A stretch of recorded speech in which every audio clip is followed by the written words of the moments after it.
Of course, again, I'm Brian Morse with the United States Black Chamber of Commerce. So we're going to ask that you start to invite all of your friends, all of your family, everyone that you know. Let them know that the USBC directory is live and that we're on. And we're excited about what we're doing today. Today, we have a great show today with GovFlex. And we're excited about that. But before we get there, just really going to ask you that you start to share this broadcast and just let people know that we are on. Let them know. So let's start some watch parties.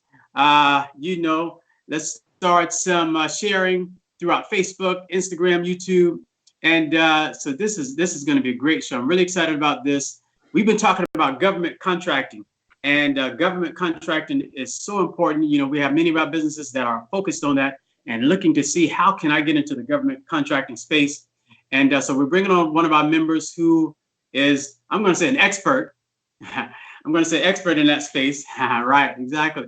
And this is great. So we're really going to be discussing what does it take and what it would take for many of our businesses to start to break into that space and to really get going with that. So welcome to the USBC Directory Live. Today, again, is Wednesday, September 25th, 2019. Man, these shows have been going great. So, of course, our first show, we had Industrial Bank, so that was fun. And we had a great response from that. Many individuals began to reach out to Industrial Bank to see how they could do business with them. And if you do not currently do business with a Black-owned bank, I'm going to urge you that you locate a Black bank near you. If you do not know where a Black bank is, hop onto USBC directory. Again, USBC, which stands for United States Black Chambers, usbcdirectory.com. Log on to there, and we list many of the Black-owned banks around the country. And so this is a great time for you to begin to reach out and find out what Black banks are out there. So Industrial Bank was our first week. Our second week was Symphony Chips, Black-owned potato chip company. And man, I ended up going out to the Congressional Black Caucus and just passed out some potato chips. And I couldn't pass them out enough. People were taking, they were trying to take 2 and 3 and everything else. People love the potato chips. So if you have not ordered any potato chips from Symphony Chips, log on to symphonychips.com and buy you some chips. The chips are really, really excellent. And so, of course, week before last, we had on Green Up Industries out of Louisiana, New Orleans, Louisiana. That was a great call. So far, that's been our largest broadcast. We had about 3,000 people on watch that show so far. And, just the information that he gave out, how he's been able to grow his company, and Rodney Greenup been able to expand his business. That's been excellent. So some of those things that you heard a couple of weeks ago, you're going to hear again today. And so really, really excited about that. So again, go ahead and start sharing the broadcast. Let everybody know. USBC, the black people are on. And so we are here to help our businesses grow and help our businesses to expand. So which is good. So right now, wherever you are, tell me where you are watching from. So are you in Louisiana? Are you in Las Vegas? Are you in Orlando? Are you in DC? Are you in Canada? Are you in Africa?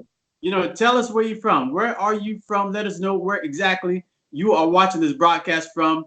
Anywhere outside the United States or inside of the United States. Again, let us know where you're watching from. And again, go ahead and start sharing the broadcast as well. So while you're doing that, also go ahead, if you are a business owner, whether you've been a member of the chamber or not, go ahead and start placing down in the comments what your business, the name of your business, where you are, so that individuals who want to be able to support you, they can. So place those comments down, place the name of your business down in the comments, and let people know where you're from. So place them down in the comments, which is great. So again, remember to share the broadcast.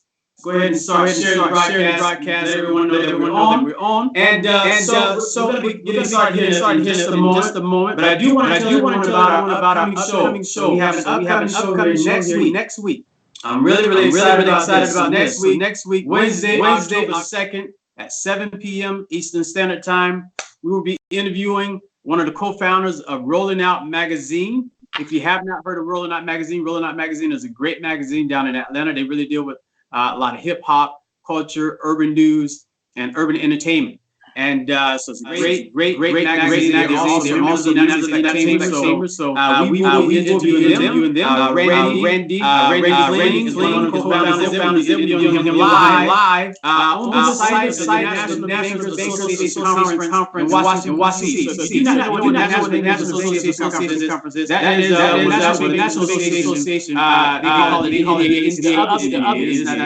LBRN, James. The National Association, that is a network of black banks. So I've been talking a lot about business owners. If you are excited, or I should say, if you are interested in getting a loan from a black-owned bank, and if you have not had success before, my suggestion would be go to that conference.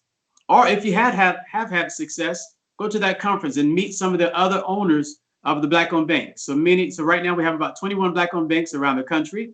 And so my suggestion would definitely be that you attend that conference. I'm planning to be there so that we can network with more of our banks there.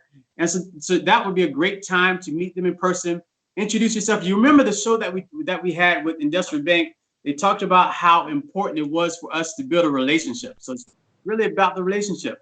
So it's great that you may have great credit and you might have good collateral, but the relationship is the most important part, is what we learned.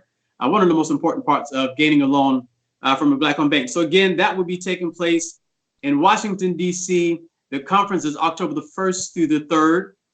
So that will be coming up here very soon. And so we will be broadcasting on October the 2nd at the conference. Again, we're rolling out magazine, one of our member businesses. And so the following week, Wednesday, October the 9th, we will be interviewing Wise Hemp Company and Wise Hemp Company, LLC, and Whitestone Teas. The show will be called Cannabis and Tea.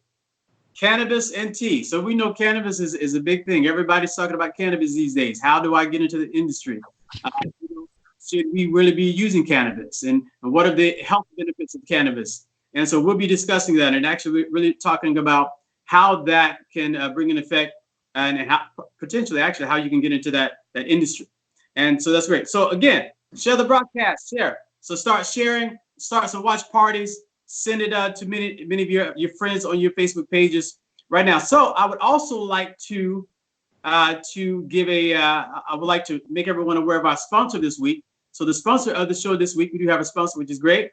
And so our sponsor of the show this week is the same company that I just mentioned, Wise Hemp Company and Whitestone Teas. So Wise Hemp is a full-service CBD product development and marketing company. They offer products, white label and private label, as well as consultative services for those who want to develop a CBD business. They offer teas and coffees and a host of products in the cannabis space. So Y Livingston is one of our members. She's a professional speaker and a published author as well. So Y Livingston, a Wise Hemp Company, LLC, will be our guest on Wednesday, October the 9th at 7 p.m.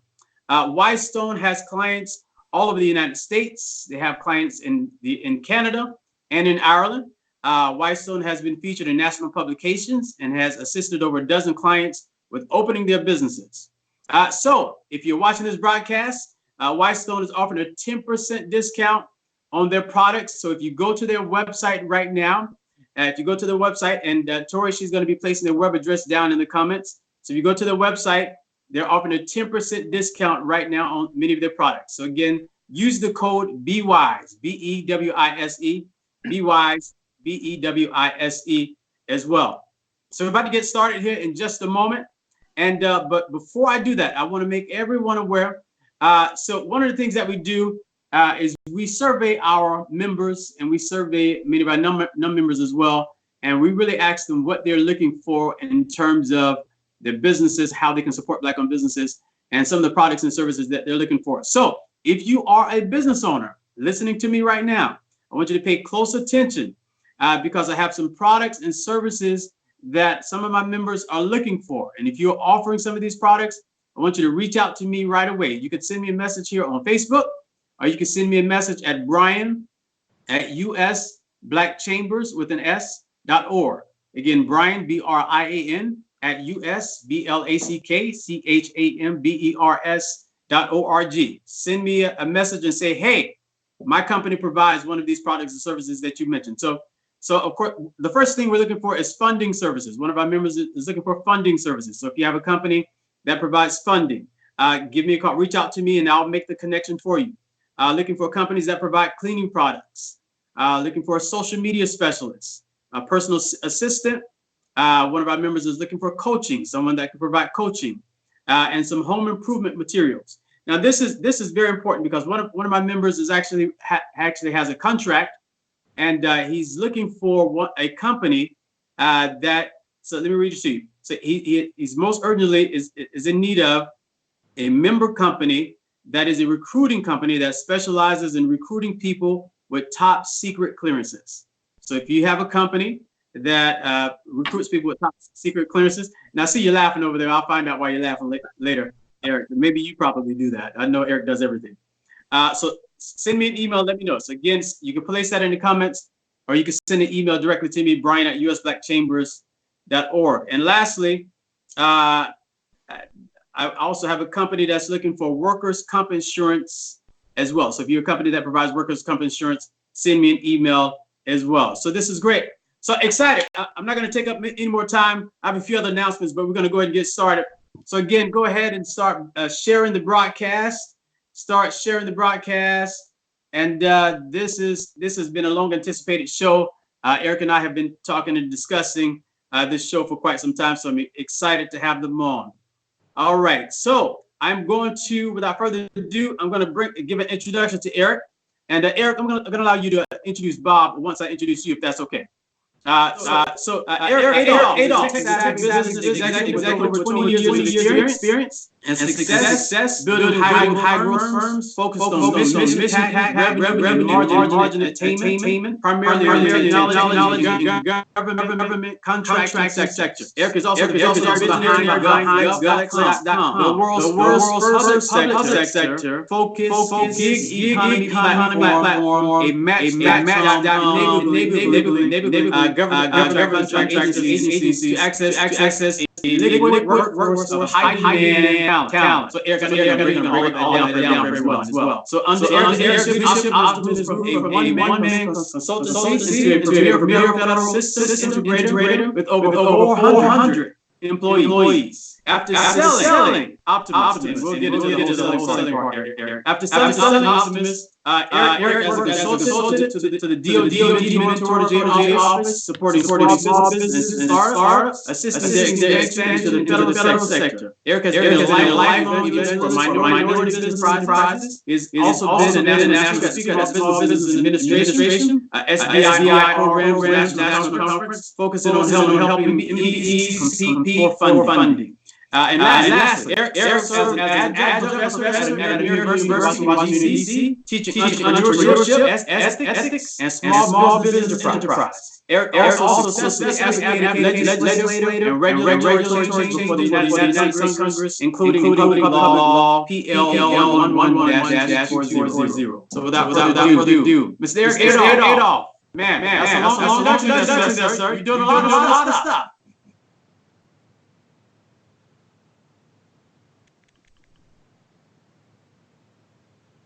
I think you have yours on mute. Yeah, there you go. Did you read that or make that all up? Well, I just put the next email. So I want to actually introduce Bob Dixon, who's on the call. Bob Dixon is president of GovFlex and my colleague. Bob and I like a lot of government contracting. We met a number of years ago, and we struck a relationship based on a contract work done, and been both friends and colleagues ever since. And I'm proud to have him as president of GovFlex, and he's been helping build out the platform and trying to get it institutionalized in the government and also in private contract. So I'm going to let Bob give a little bit of overview. Very impressive. Lot more impressive than what you just read. But I'm sure he's since he's a little bit shy. He's not going to do everything. But he's got quite a bit of an impressive background. Go ahead, Bob. Thanks, Nick, and good evening, ladies and gentlemen. As Eric said, he and I have worked together for quite a period of time now, including co-founding GovFlex. My background is different, though. I basically spent a career in the Department of State, where I was a member of the Senior Executive Service and Director of the Office of Acquisitions, which had worldwide responsibilities for operational contracting, including regional offices in Germany and Japan, as well as throughout the rest of the world. In addition to that, I served as a senior advisor to the Undersecretary of Management, served as the executive director of the Commission on Wartime Contracting in Iraq and Afghanistan, and also as the Department of State executive director for administration. Prior to that, I was within the Defense Department, where I became a career intern with the Army Materiel Command and spent my early career in various defense agencies. I'm also a retired colonel, United States Army, served overseas tours in Vietnam and Germany. And in a nutshell, that's my background and experience, and complements what Eric brings with his experience in industry, and is part of the value proposition that we offer at GovFlex. Thank you. That's amazing. That's amazing. This point, right? Straight to the point. Straight to the point. Okay, Eric. So tell us, what were you doing before you started Optimus? So lead us up to Optimus. Yeah, sure. So I graduated with a degree in electrical engineering, and I actually went to work for the federal government. I worked with the FAA.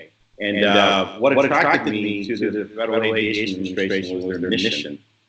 They were primarily focused on developing technology and implementing systems that, it gets no more simple than this, prevents planes from crashing, people from dying. And I really, that just really took hold of me. I grew up in Brooklyn, New York, and as I told you before, I grew up, there's a lot of bad things happening in the middle of the crack epidemic, and people were getting killed, and I saw a lot of people die. And I just really enjoyed the fact that I had the ability to get in and develop technology that prevented people from dying, right? So after 9 years, 9-year career at the FAA, actually I created a product called an ILS monitoring system that prevented planes from crashing. I don't want to get into it, it's way too long to go over it, but what happened was the agency took my design and gave it to a company called Wilcox to build, and they got a $56 million contract to do that. And I said, whoa, I probably should be doing this on my own. So I left federal service, and I started working for a government contractor.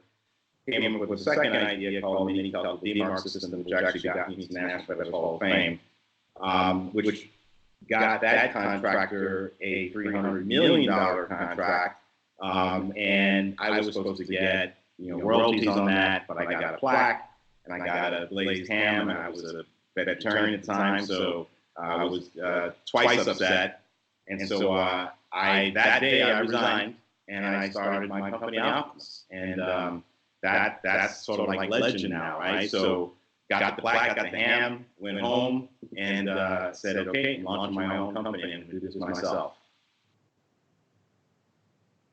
So I'm getting a notification that there's a bad echo. So if everyone can place your call on mute, that'd be excellent. And Ty, make sure that yours is on mute as well. I think that might be possibly where it's coming from. Our camera guy. That's good. You can Ty, place yours on mute as well. And then whenever we're speaking, we just unmute it. Just got several notes saying that there's an echo. Let's see if we can fix that. And then let's get back to it. All right, great. So going back to you, Eric.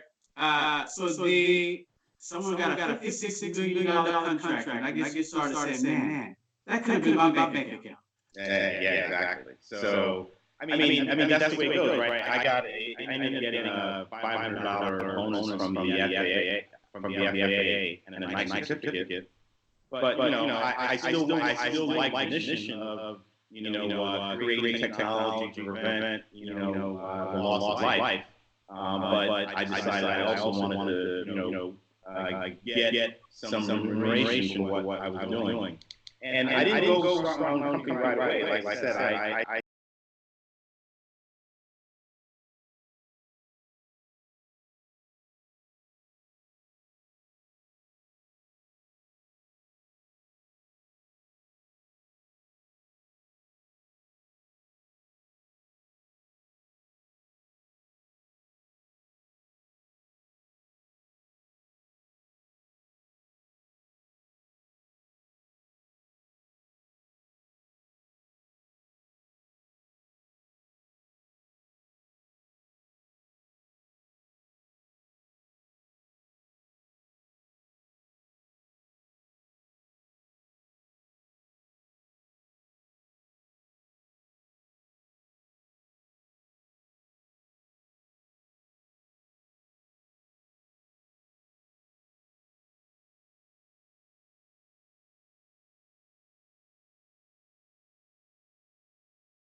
Bob, can you hear me? Yes, I can.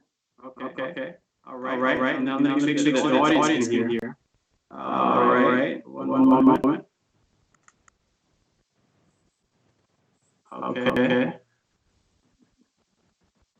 One moment. Tie. Okay. Let me give one more message. Waiting on another message here from my team. Just want to make sure that at one point the sound is bad and now Ty, I think it's on your end. Make sure you make a little note there to correct the sound there. And Troy, if you can send me a message by email, that would be better.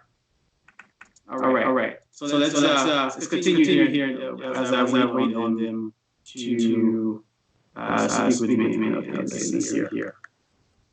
All right. One moment. And my apologies for the. I think it's. Listen. You're in IT. So you know how technology goes, right? Yeah, it's all guys' fault. It's all guys' fault. Inside joke. It's all guys' fault. All right. Let me check one more time. I think we might be better. We might be good. Let's see here. When I end. And like I said, I think we're good. I think it's on Ty's end. Ty has to make the correction adjustment on his end. Okay. All right. So I think they can hear us now. So let's do this Ty. Because I think they said we're here to echo. In the meantime, Ty, if you could just place myself and Eric on the screen, and then Bob, we're going to come back to you. If you do that, I think that might be part of this issue. And so Ty, if you could do that in the meantime, and see that kind of fix some of the echo that some of our audience is here. All right. So we're going to so back there. So going back to Eric. So you did the partnership, and you did the partnership, and that was a pretty good deal because it was 50-50 covering all your expenses. All you had to do was get a contract.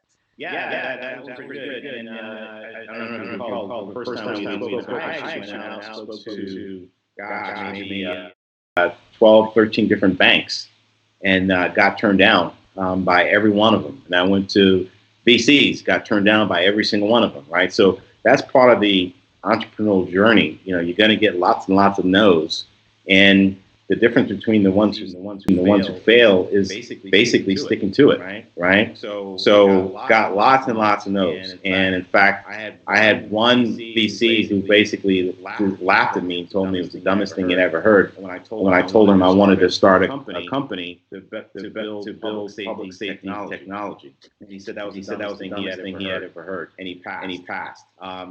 So it was not easy. I know I said it like as if it was kind of straightforward, but it was not easy at all. And I had a mortgage to cover.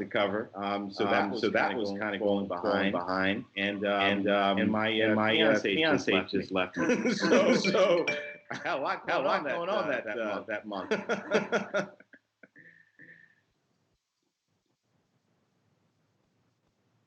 Can't hear you, Brian. Okay, there we go. And so after that, your fiance left you. And so what was your mojo after that? What did you decide to do after that? Well, I took the ring back to the pawn shop and paid my rent that month. And I thought that was the best thing that could have happened to me. That's amazing. All right. So lead us up to Optimus. Get us up to when Optimus started. What made you actually decide you want to start Optimus? Yeah. So my passion again, it wasn't with money. It was my passion was having to do with trying to build products and technology to prevent the loss of life. Right. So everything I did was along that line, and so I actually saw two SBIRs. I don't know if you guys are familiar with that. It is the Small Business Innovative Research Program. And I saw one specifically that had to do with the Space Shuttle Challenger accident that just happened. So I had an idea. I had an idea on how to fix that specific problem. And I submitted it to NASA, and that was the first SBIR I had submitted. And to my surprise, I won. And that was a phase one valued at $60,000 back then. Today they're 225,000. And then phase two was $600,000. Today it's 1.5 million. So I got a phase one and phase two SBIR, and then right after that, there was another requirement for what was called the Wireless Information Network, and those didn't exist back then. Everybody has Wi-Fi and wireless today, but that didn't exist back then. And so I decided I was going to submit an SBIR to go build the first Wi-Fi network in the United States, and actually deployed that at the Kennedy Space Center. But it was all related to public safety. And so from there, it just continued to kind of snowball, because the thing about government, and I'm sure Bob is going to be able to chime in on this, you got to start with the mission, right? So companies that go to a government agency and say, hey, I got, Oracle or Oracle Exadata machines I'm trying to sell to you, or these subscription services, they usually don't succeed. But if you start off with, I understand your mission. Your mission is to prevent planes from crashing or to equip the warfighter, and you have this challenge, and you understand their problem, and then you give them a solution that solves their problem, you end up doing better. But again, if you start off with the sort of the what, which is, I got like a wagon full of stuff I'm trying to sell, you usually don't make it very far. Bob, do you want to add to that? Well, yes, I will add to that. I think that that's the part of the secret of success in government contracting, is to basically understand what drives the mission of the agency. It's to help people, or it's to defend the country, involving national security or healthcare or education. And those are the things that motivate people in the agencies. Those are the things that people throughout the country want from their government. And so companies that come in with that kind of a service-oriented approach, wanting to be part of the team, wanting to be part of the solution, frankly, do much better than companies that come in and say, I either have a contract vehicle, or I have basically some kind of offering that I'm trying to sell you. It has to be more nuanced than that. And the companies that really succeed are those that establish a reputation for credibility and serious dedication to the mission and helping the people that these agencies were designed to help. Yeah, I agree 100%. And when you thought of optimism, in fact, what happened was, after we got things really going, government agencies, when they were thinking about public safety, they had a critical problem, like with first responders. They called us first because they knew that was our niche. It wasn't like we had 20,000 things we were doing and that was one of them. So I passed up on opportunities that weren't core to that mission, because that's what I was passionate about. That's what, when I went home at the end of the day, I was really excited that we did something that prevented, people from dying, or, supported national defense. I got excited about that. I didn't get excited about other things that we could have been doing that people were trying to get us to do. No, I think that's a great point, because many times, we try to do a lot of things, and particularly as Black-owned businesses, business owners, what happens a lot is, someone tells them about a great idea. Hey, I think you could do this in the federal government, and we go and try to do that. And I remember on one of our conference calls, you told us that's what you did one time. You were doing probably too many things. And so tell us about that. Yeah, so when you get started, particularly when you're a minority business in 8A, we call it, right? So what happens is the government has certain goaling that they want to achieve. So they want to do a certain amount of business with, small businesses, 8A, women-owned, et cetera. And so when they look at their portfolio, if they're not meeting their numbers, they basically want to get a good, solid company that can deliver on that, right? So we were performing, but what we were doing is we're doing just amazing software and product development. And so we had a customer at the EPA and said, you guys are a really good, solid company. We have this contract where the contractor's not doing very well. We think you guys can do a better job managing it. And we took it. That was our first 8A contract, right? And probably shouldn't have taken it, but we took it. And it was more, sort of like building services support, right? And this is no knock on that industry. I mean, everybody's got to follow their passion, but I would go from one moment talking to the folks at NASA about the International Space Station. The next day, I'm talking to the FAA about the microwave landing system, and then the third day, I'm talking to the EPA about toilets overflowing. Right? So you were all over the place. I was all over the place, and so that was a reason why the company stagnated when we hit the $15 million.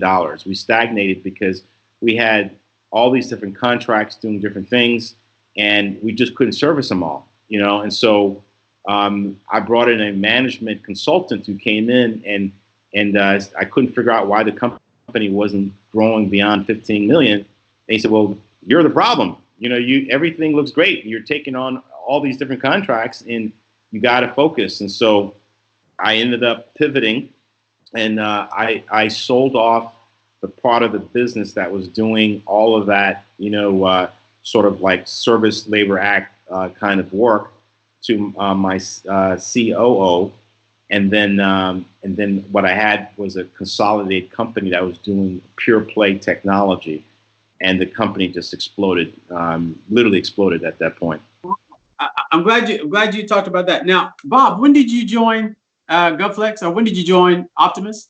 Well, I was not a member of Optimus. I actually met Eric after the Optimus experience, but he and I have been working together for the past 6 years, actually going on 8. When I think back to when we were working together in a joint venture that was designed to work on Department of State activities. And so it's really been 8 years of working together in multiple corporate settings. No, this is great. All right, so Eric, you got up to when your company blew up, but I want to go back. How did you, and you may have mentioned a little bit this before, but companies have a hard time getting to 6 figures. And then they have a hard time getting to $1 million. So how did you break 6 figures, and then eventually how did you break that $1 million mark? Yeah, it's incredibly hard, whether you're a government contractor or a commercial entity, to break $1 million. And I'm sure if you survey your members, that sometimes seems almost insurmountable, right? And there's a reason for that. And I don't want to get too professorial with you guys, but if you do a bell curve, what you see is that 10% of the population on the right are what we call early adopters, right? So you show up, you're just getting started. They're going to take a chance on you, right? So basically 10% of the population will do that. On the left side, 10% of the population will not do business with you regardless of how well you're doing and who you are and how great your plan is, right? Then there's the middle population, about 80% of the population. And they're not going to tip over until about 15% of that middle population decides, I'm going to use your product or your service. And that's the holy grail, right? So we got to figure out how to get 15% of that 80%. Once you do that, everybody comes. And what's interesting is on the far right, that 10%, they're early adopters. Nobody follows them because everybody knows, well, that those folks will try anything, anytime, right? So that's why that 1 million is very hard to do. You got to get that 15% to start trusting you, and when they start doing, you'll tip. So the problem that we have, and even at GovFlex we have this problem as well. When you're out there prospecting and you're trying to get new business, you got to try to figure out, where are you in that spectrum? Are you talking to the 10% that will never adopt regardless of what you do? Or are you talking to that 10% that are early adopters that are going to try anything and may not become institutional users? You got to figure out where you are on that spectrum. And a lot of times companies fail because you never figure that out, and you spend all your time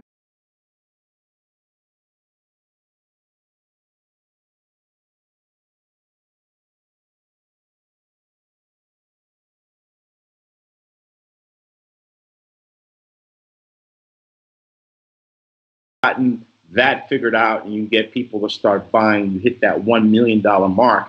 The next big hurdle is about $6 million. And again, I'd be interested to hear. I don't want you to go too far, because getting into $1 million is not easy. So, so how long did it take you with Optimus to get to $1 million? I want to say it took me about 2.5 years to get to $1 million. It took me about 2.5 years. That's about right. And again, I got lucky, right? It took me 2.5 years, and I got 2 back-to-back SBIRs valued at $600,000, and I had to split that, 50-50, right? So that was a part of it. But then what happened was that gave me credibility, that tipping, right? So when I went over to other customers and said, hey, I'm doing technology development for NASA. And they're like, whoa, geez, if you're doing technology development for NASA, you got to know what you're doing, right? But if I had been doing that for some other agency, like maybe, this is no knock on them, but Department of Interior, for example, they might think, well, okay, you're doing it for Interior, but they're not really doing innovative stuff. Let us know when you get somebody else, right? So that's kind of what I'm getting at, right? I got lucky because my first contracts were with NASA, and NASA is like the creme de la creme, right? That was huge. But it also goes back to one of the things that we're talking about a lot here on our shows. You had some relationships. Oh yeah. I've asked this question to Rodney, and I want to ask it to yourself, Rodney Greenup of Greenup Industries, a few weeks ago. With the contracts that you received, would you say that you received more from bidding, or you received more from actually having relationships? So let's go back to the early days of Optimus, and then I'll answer that question. So the very first contract we won at Optimus was an SBIR. The thing explain what SBIR is. Small Business Innovative Research, and that basically is a 3-phase program. It originally came from the National Science Foundation, but every government agency now that has a research component has an SBIR program. So phase 1 is $225,000, phase 2 is $1.2 million, depending on the agency, and then phase 3 is the commercialization phase, where you get to try to basically sell your product to either commercial or government. This is what we call it's actually seed capital, right? It's NSF calls it America's seed capital. You don't have to return that money, which is fantastic, right? So it's like seed capital for high risk, technology development. That's why I love that program. So what's interesting about that is that was my first contract I won, and nobody told me that those things were hard to win. So I, like an idiot, I went ahead and said, well, I can do this, and I submitted a proposal, right? But if I had actually been in government contracting and I had actually heard all the sort of the legends and all that stuff, I wouldn't have tried because I would have thought it was too hard. You know what I mean? So I didn't know any better. So I submitted it and won. I didn't know anybody at NASA, didn't make any phone calls to anybody in NASA. And that's why I like the SBIRs, because it's based on merit and it's not based on price. It's not based on who you know. So how do Black-owned businesses get into the SBIR? And definitely, I would love to get Bob in on that question as well, if he wants to answer that also. So SBIR program, interesting. So after all that time, I became I was like a principal investigator for like 17 of those things. So I won what's called the SBIR Tibbetts Award, and I'm actually in the SBIR Hall of Fame, right? So I was actually the first African American to get that award and get into that Hall of Fame. And what I was kind of getting at, when I kind of looked behind me, there was nobody else. And I was like, why is that? Why is that? And then when I would talk to people, everybody would tell me it's too hard. And that's the thing that was kind of striking. And I was telling my colleagues this morning, I had a conversation with a prospect who was interested in government contracting, doing $70 million a year. And I asked him, why wasn't he doing any government contracting? And he said, A, it's too hard. B, you need to know people. So I said, let's unpack that for a second, right? Everybody that started a business, so how did you start your business? And, a lot of people say, well, I had this friend, they were on our kids were on the soccer team, and they invited me in, and we won the contract, or we won the business. Well, that's somebody you knew, right? Right, So, right. Right. And it's not much different, right? So when we created GovFlex, I'm going to let Bob talk about this. One of the things we wanted to solve is that mystery, right? So people were like, I can't get into government contracting because I don't know the right people. So we wanted to give people that are trying to get into government contracting or expand their business access to these A players. And Bob is, for example, an A player, right? So there's a million people that would like to meet Bob because of who he knows and who he is and his insights into the Department of State and how they buy and what they're buying. So, Bob, I'm going to let you pick up on that if you don't mind. Bob? It looks like his screen is frozen. Oh, yeah, that's what. All right, so Ty, looks like Bob's screen is frozen, so I'll get Ty to take care of that, and we'll come back to Bob. Okay. So in event, a perfect example of what I was getting at. So Bob is a perfect example, right? So he's president of GovFlex, but people reach out to him through GovFlex to try to bring him on board when they're going after something with the Department of State. You can't get somebody better if you're going after the Department of State work, right? And that's a multi-billion-dollar agency. So how does that help? Well, you could spend 24 months chasing some deal in the Department of State, and you're not going to get people to return your phone calls if they've never heard of you before, right? But if you get somebody like a Bob on your team, and he gets the requirement, say, oh, that's XYZ, you got to call, and he picks up the phone calls, and he will take that meeting because they know who Bob is.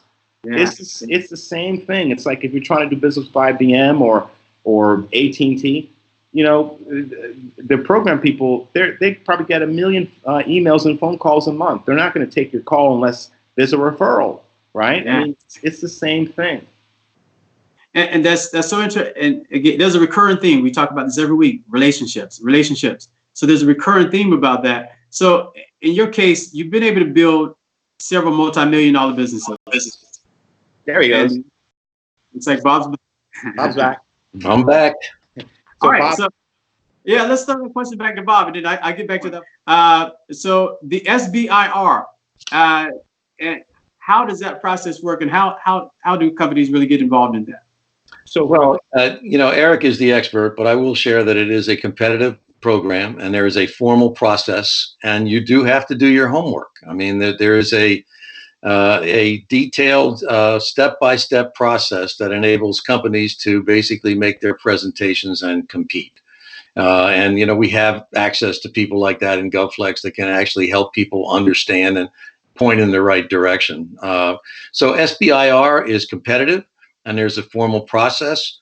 I think that along the way, following this discussion, we need to also talk about the other small and disadvantaged business utilization programs that are government-wide and perhaps less technically oriented, that covers the full gamut of services for all government agencies. And there's a very robust competitive process throughout the entire government.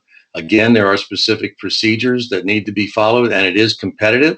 But in addition to SBIR, there is a government-wide program for small and disadvantaged businesses to compete on billions and billions of dollars worth of government contracts as part of that program, which is under the auspices of SBA.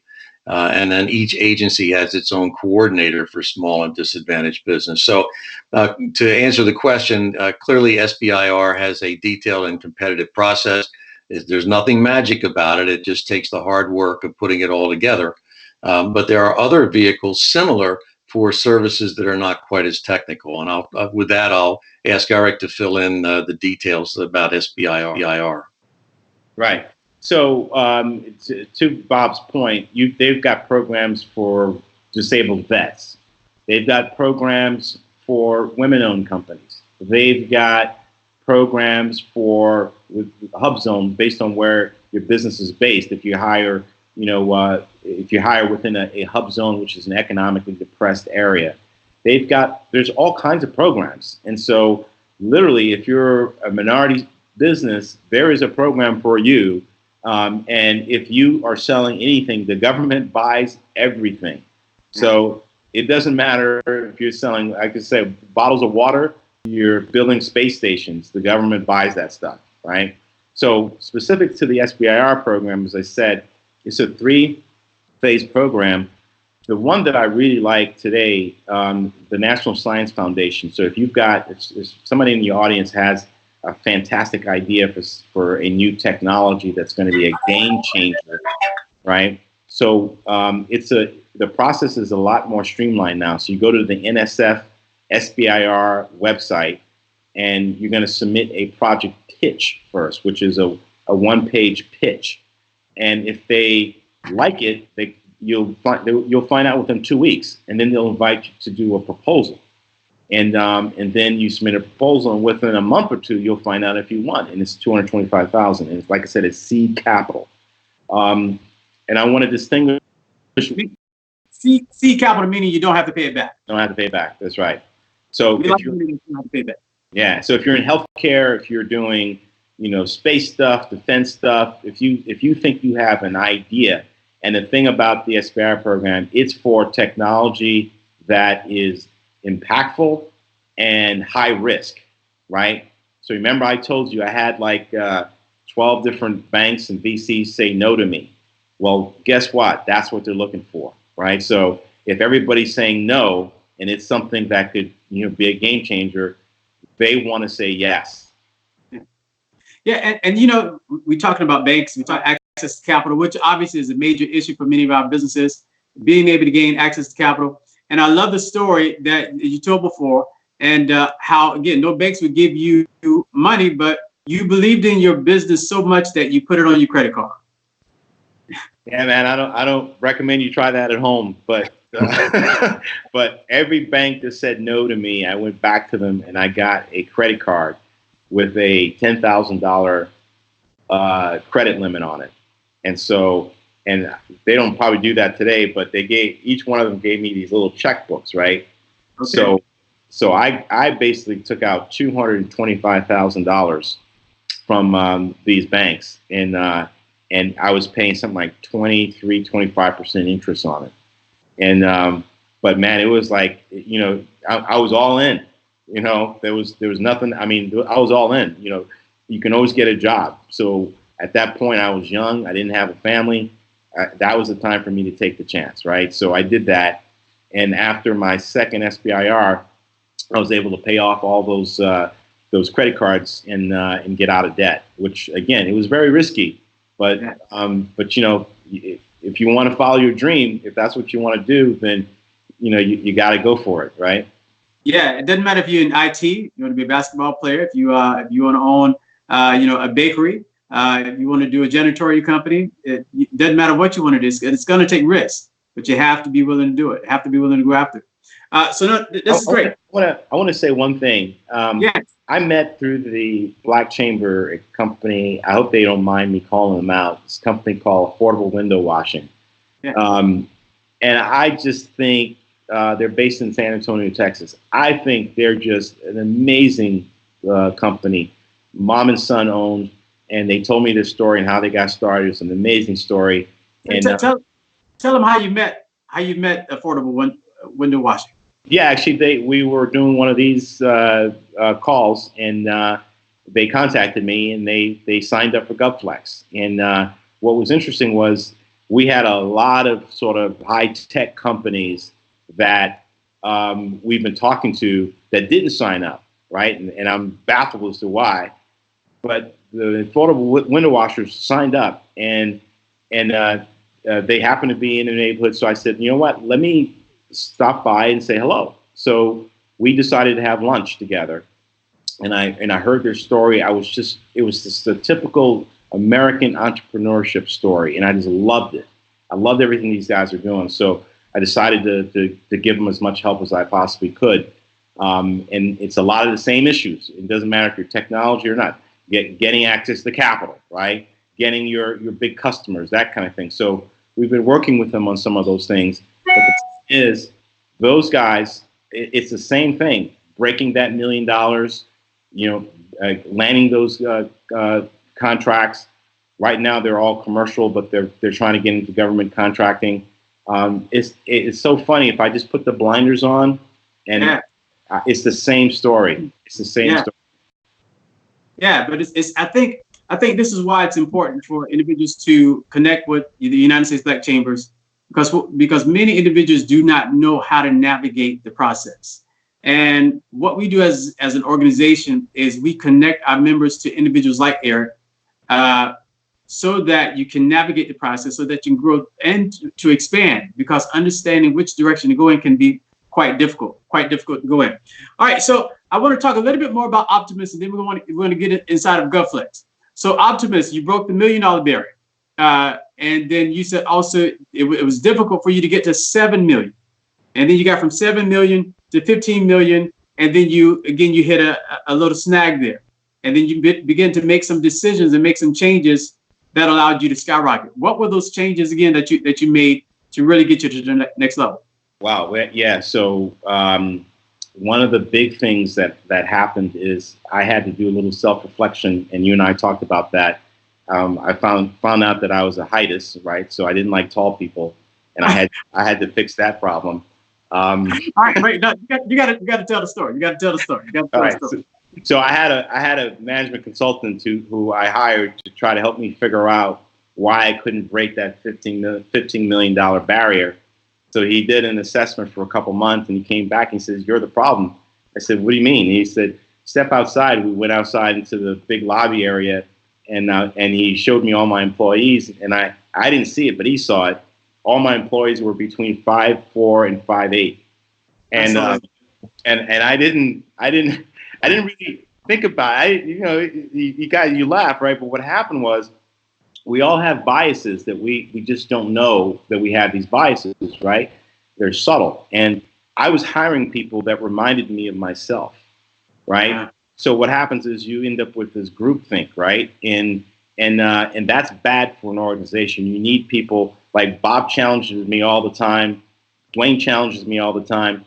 You need people that are going to challenge you. And even though it might get contentious, you need that in order for the business to grow. And so when I looked at that, and he said, "Yeah, you're hiring people that remind you of yourself." And so the company is stagnant. And I said, "Wow." And then I realized that all the business development people I had were just really, really good at winning $3 million contracts. Well, I was never going to break that $15 million barrier if everybody kept bringing in $3 million contracts, right? Yeah. So yeah. I had to then move to hire people that knew how to win 20, 30, 40, $50 million contracts. That was like the hardest thing I had to do. I had to get rid of people that were with me from the very beginning. And the problem is we had outgrown them. And so, but by get rid of them is a little bit different. What I did is I helped them start their own businesses. So I didn't let them go. I said, "Look, go start your own business. If you're winning $3 million contracts, you're going to have a great company, right? Do it on your own." And what I did is I helped them by awarding them subcontracts so they had some past performance, so they can get things going, just like Jim Garrett did for me. So we spun them off, and then that allowed me to bring in people that had experience winning 30, 40, 50, $60 million contracts, and I learned from them. Because up until then, remember, I was new to all this, right? So I was winning $3 million contracts and thinking, man, I was the talk of the town. Right. And then I met the guy who was winning $50 million contracts, and I thought, wow, I really don't know much of anything, And then when we got to the point where we're doing $30 million, I had to find people who knew how to win 60, 70, $80 million contracts. So that's how the organization grows. That's the hardest thing to do. Yeah, because you want to be loyal to those individuals who've been there with you. Now, a question to that point: do you have individuals that were able to grow and scale with you? Yeah, I mean, there are some folks like me, we're learning along the way. But typically, the ones who are doing that, depending on how they're incentivized, they'll be like me, like I could do this for myself. So if they're learning how to win 40, $60 million deals, at some point they're going to be like, you know what, I'm going to do this for myself. Yeah. Right. Yeah. So, but you can't keep them from doing well. You got to actually try to replace yourself. Right. So you got to help them get to that level. And then when they're ready to move on, you got to congratulate them and thank them for what they've done, and continue to move on. But you can't try to keep them in that box. But so you got that. The ones that are really, really good, that they're going to excel, they're not going to stick around forever. Bob, with your experience with many of the companies that you work for and work with, how have you seen that same aspect of having to fire some individuals, or the CEO of a company have had to fire someone so that the company could grow? What's been your experience in that area?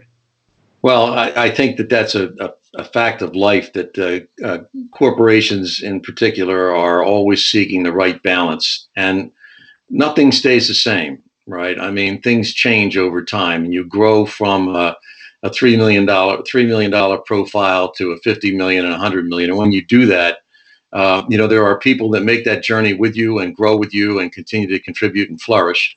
There are others, for any number of reasons, that move in another direction.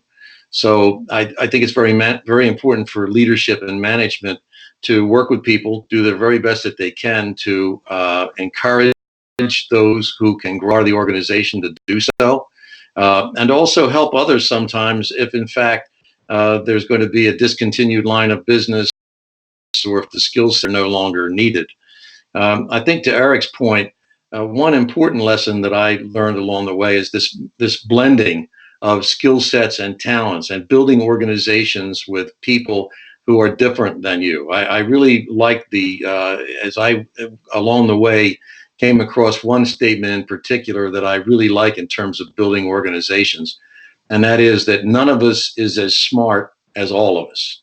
Right. And so the idea is to recognize all of the skill sets and talents, and let the people that have those skill sets and talents run with it, and to basically, contribute in significant ways. And that's the art of leadership. And the art of leadership, whether it's in government or in industry, includes the ability to move organizations elsewhere, to move from where you are to where you aspire to be. And that's part of the leadership equation. I think that's such a hot point right there, because it's not personal. Right. It's really business. And really understanding because I'm dealing with many companies right now that they're in six figures, they want to break the $1 million mark. They're doing $1 million in business, and they want to break the eight-figure mark. But I think that's a key point for many of our business owners that are listening. Sometimes you have to look around and look at the talent that you have, and possibly bring in some new blood that can help get you to that next level who have the experience.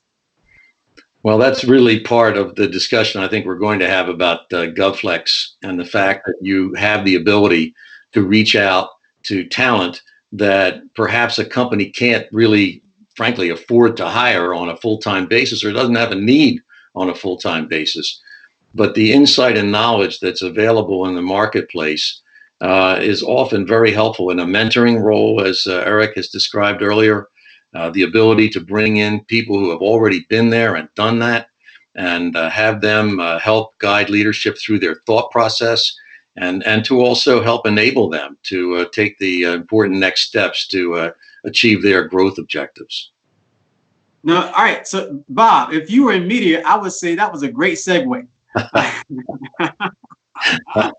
So let's jump into GovFlex. We talked about Optimus. Well, tell everyone, Eric, before we leave Optimus, about the revenues. Obviously I have to tell how much you sold it for, but tell us what happened in that process of moving away from Optimus. Yeah, so we got the company to just about 100 million when we sold, and as I shared with you, I think I probably sold for the wrong reasons. It was more sort of personal. I had a family member that was ill, and it was my dad. He had cancer, and they had given him 6 months. And my dad and I had grown apart over the years, and I wanted to make sure that I had some time to spend some quality time with him. Well, he fooled me, and he lived 6 years more. So I sold the company to spend time with him in Florida, and he just wouldn't go away. So no, if you know him, he would appreciate that. So anyway, that's what led to the sale, and as I said, in reflection, I probably would have done something a little bit different. As I told you before, I would have probably brought in a number 2 to run the business while I focus on my family. That's probably what I would have done in hindsight, but that's what I did.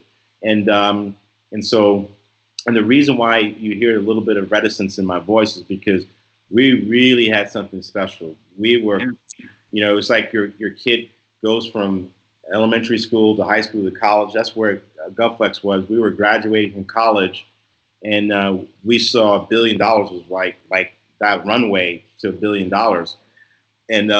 and we were at the top of the game. I mean, that year before I sold, I was 2-time Maryland High Tech Entrepreneur of the Year, National Inventors Hall of Fame. Accolade after accolade. I was the governor of Maryland came to my office and declared Optimist Day, and I was serving the President of the United States. I mean, we were at the top of our game, So I miss that sometimes, but I don't miss the headache of having a company with 400 employees. That's for sure. Yeah. That can be a lot. That can be a lot. No, I think that's a great point. So now it's your second time to go around. I'm watching the show right now. Me and my wife. It's called The Undercover Billionaire. And I don't know if you saw that show. He's a billionaire. He goes undercover, and he goes to a small town in Michigan to start all over again, and to see if he knows that he can actually do it again from his first company. So sometimes you have to prove yourself. Hey, I did it once. Let's do it twice. That's actually a very interesting premise, because I've been learning through GovFlex, which is different than anything I've ever done. The things that I relied on, like if I decided tomorrow to go start a government contracting business, I'd probably wreck everybody in the industry, because I know that very well. I know how to write proposals, I know how to win them, I know how to do that stuff, but it's not what I want. As I told you before, I wanted something that's going to challenge me, something that was going to be different, and this is challenging. Building these marketplaces are not easy. So you've got the analogies like Upwork.com, Freelancer.com, Gigster.com. It took Upwork, I think, something like 14 years before they actually hit their stride, right? So we're modeled after Upwork. Mm-hmm. All right, so we're going to get into GovFlex after this, because I want you to explain to everyone what GovFlex is, what it does, and how they can get involved. But in the day of, we're here on Facebook. You got YouTube. You have all of these mobile apps that are getting $1 billion valuations. But discuss how you might not be $1 million company in 3 years or 5 years or 10 years. Sometimes it takes 10 or 15 years before you actually break that barrier. Yeah. So that I was given the Upwork as the example, right? So 14 years it took them before they actually broke through, and now they're a multi-billion, I think $2 billion company, right? It's a journey, it's a journey, and along the way you got to get lucky, you got to stick to it, and there was a report I read not too long ago about companies that fail, and because the founders get exhausted, they tire out, so it takes a long time. But at the end, and I was reading about these platforms, these market platforms.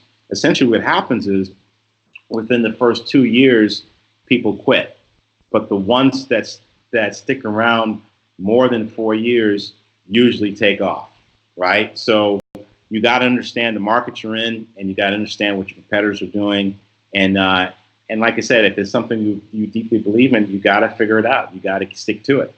Yeah, and so if you're out there, if you have, and you've been working on it, you've been hustling and trying to make it happen, I'm going to encourage you: don't quit, don't give up. To Eric's point, keep going, keep working, and it will happen over time if you stick with it. But it's also one of the things that we talk about that's important. It is also important to take breaks.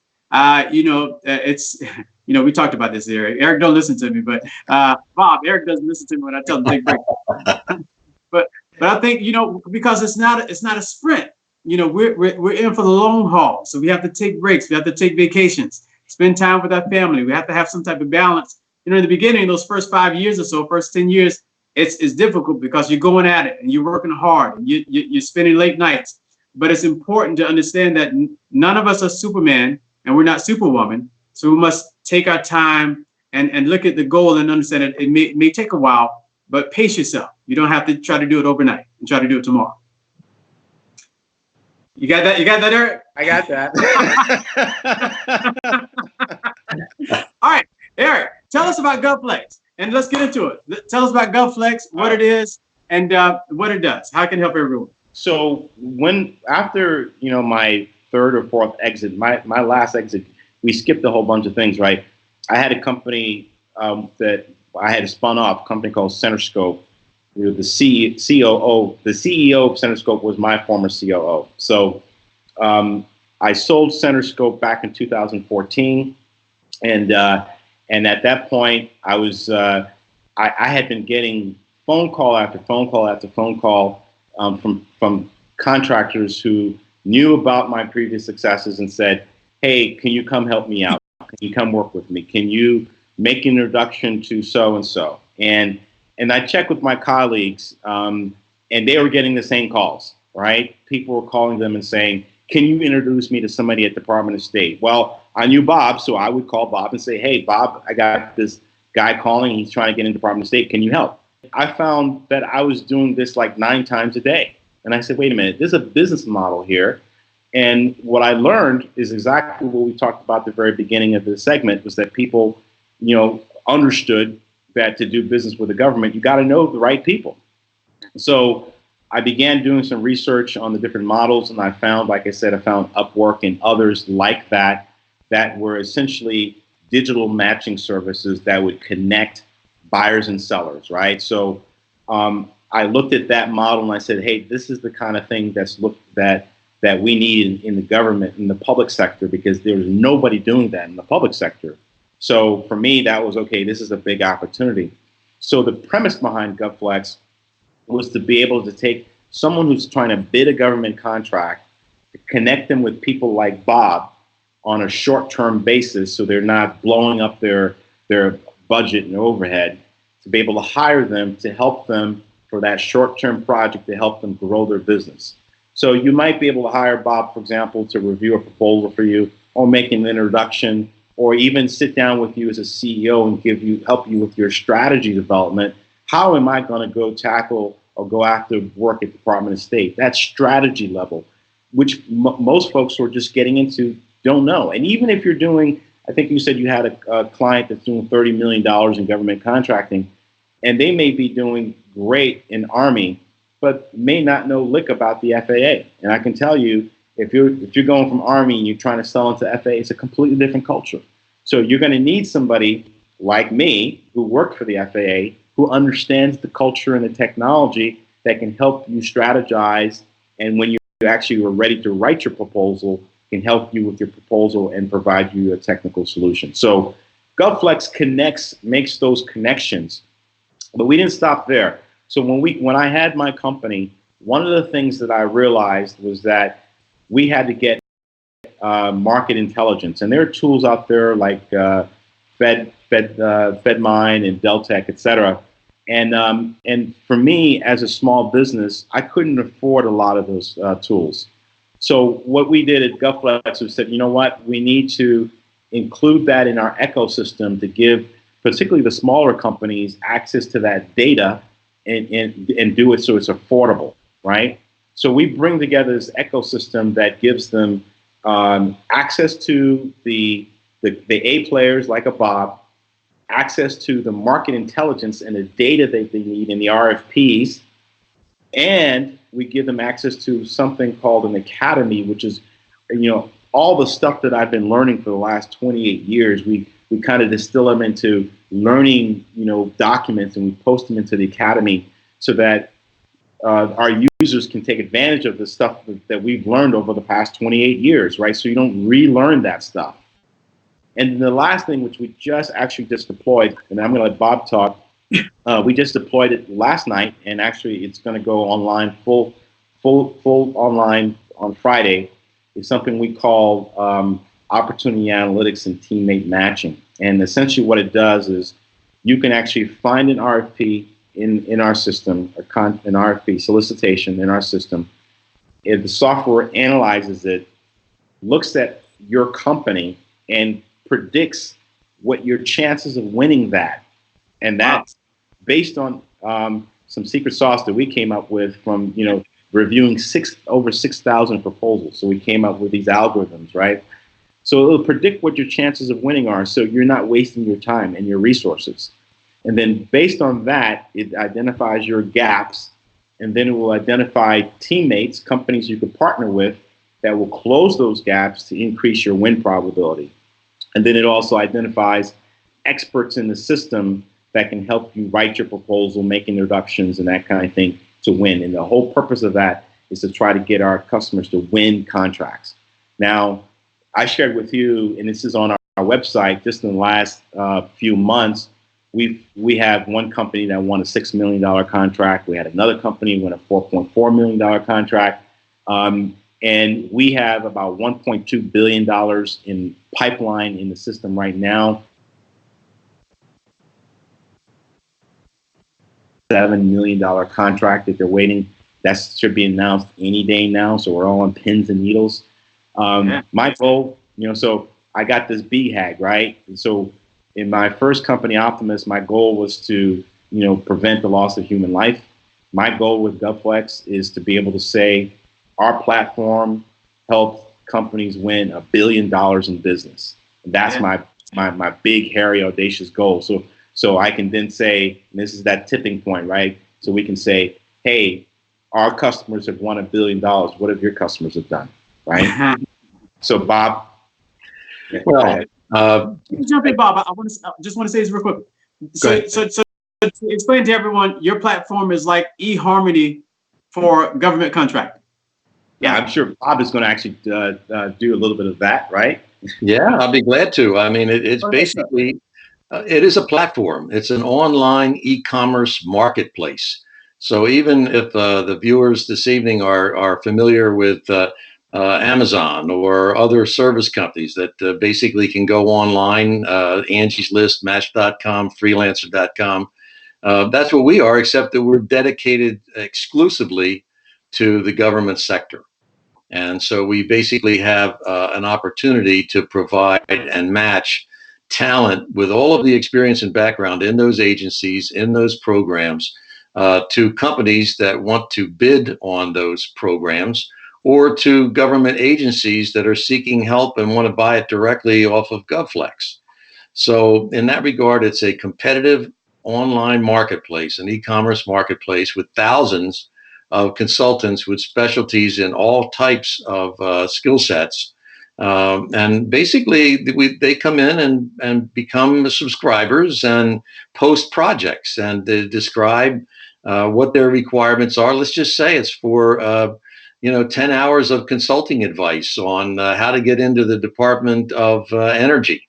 And we'll basically put that out on a competitive marketplace against the criteria that company establishes. They can choose whether to select the lowest bidder, or they can choose the best value if they like a particular profile. And so in that regard, it's an opportunity to seek talent anywhere they reside. That talent often is in places where previously no one would have ever had access to them. But through internet and online marketing, we're basically able to connect people far more effectively than we ever were before. I want to jump in if you interrupt. I want to give you a real-time example, right? So, and it goes back to something you said earlier. So there's a company called Ion Labs, and they're in the cannabis business, right? So they developed a product that enables farmers and other folks to test their cannabis or their hemp and determine the potency of that of their product, right? And So they developed this technology. It's amazing, and it's the only product like it that can complete this test in 20 minutes or less. Most of the other systems out there require 2 weeks, and it's $8 per test. And these other systems are multiple thousands of dollars. So they signed up. They became a GovFlex customer last week. They posted a project yesterday, and the project was to try to get their product into Customs and Border Protection. Okay, so the project is, I need help. We've never done government contracting before, but we think that Customs and Border Protection might want to buy our product. Okay, so they posted a project, and they're not sure the scope of this thing, so they did a 1-hour consultation. The software connected them to a lady who just retired a month ago from the Department of Homeland Security, which Customs and Border Protection is a part of.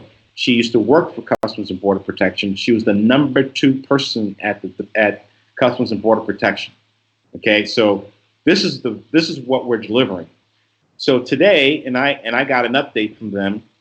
They had their 1-hour consult, and the customer sent me a note back saying he was just absolutely blown away. So this lady, who was the number 2 person at CBP, is going to be able to get them a meeting with the right people at Customs and Border Protection to get a demo of their technology, right? So they can consider maybe buying it and installing it at all the different ports of entry in the country. Now, they had been at this for years. They literally had been at this for years. They've been emailing, calling, and not getting their calls returned, right?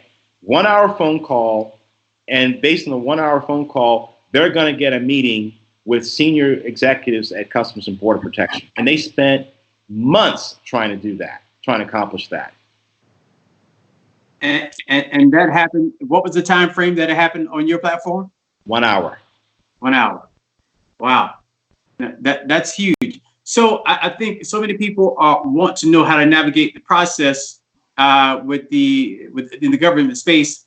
That's where you are best there. You're best being able to help them to kind of really navigate it.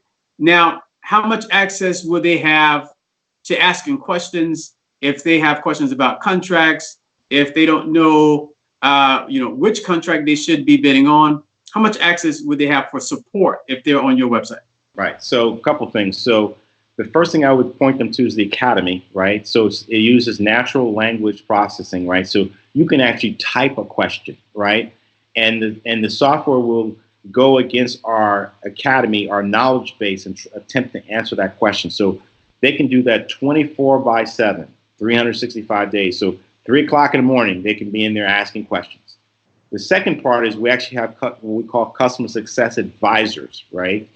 So the customer success advisors, they click on a little blue button on the bottom right hand of their screen, and they can ask questions and get support. And that support is really related to using the platform and that kind of thing.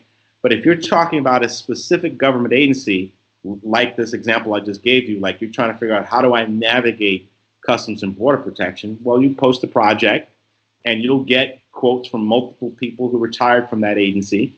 And you pick the one you want, and you pick the amount of time you want from them, an hour, 2 weeks, 3 weeks, 3 months, whatever it is, and you hire them for that time frame. And they will help you navigate that agency.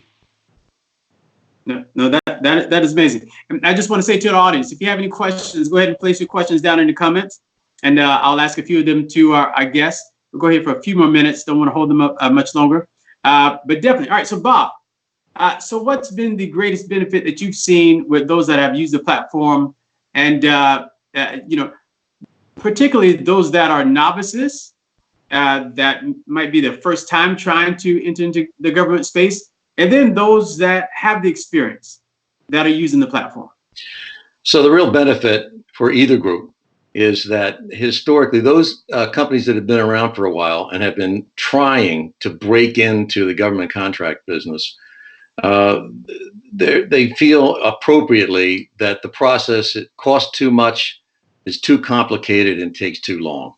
And the benefit of a software as a service e-commerce marketplace is that the marketplace takes a lot of that complication and a lot of the time factor out, and it accelerates the process. One thing that I didn't mention earlier was that in addition to the government service and a couple of key executive assignments in industry, is I started 2 limited liability companies and operated consulting businesses.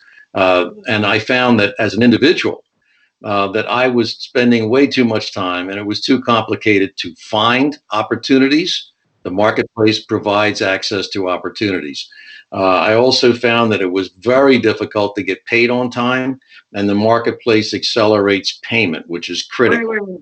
I didn't know about that. How does your marketplace help to accelerate payments? Well, what we do is we basically have a process where we agree with the agencies and companies that do business with us for timely payment. And from the time that our projects are complete until the time that we pay is typically within 2 business days. After the project is complete and after the client accepts the work, then we accelerate the payment process. Okay.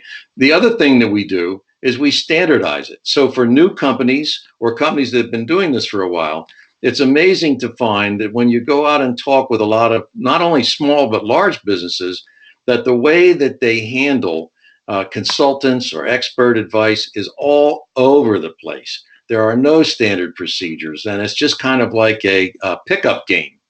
And when you operate that way as a business, you lose time and you lose efficiency.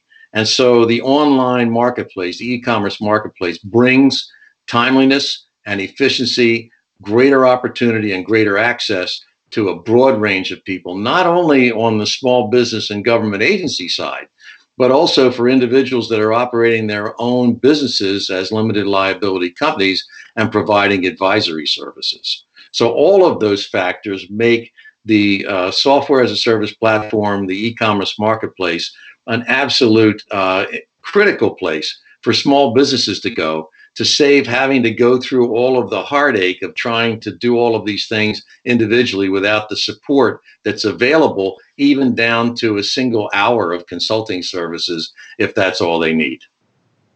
Yeah, no, I think that's a great point, because when you're a business, whether you're doing, 50,000, 500,000, 5 million, or $50 million in business, time is always money. And particularly if you're a small business, I was just talking to a business owner earlier today, and he was explaining to me that I asked him, well, how long does it take you to do some of your RPs to actually fill them out? He said, well, maybe a day. He said, I pretty much got it down to a science. It may take a day. He said, sometimes with my template, it may take a couple of hours. But I'm thinking, that's an entire day. Imagine what else you could be doing with that day instead of writing an RP, request for proposal.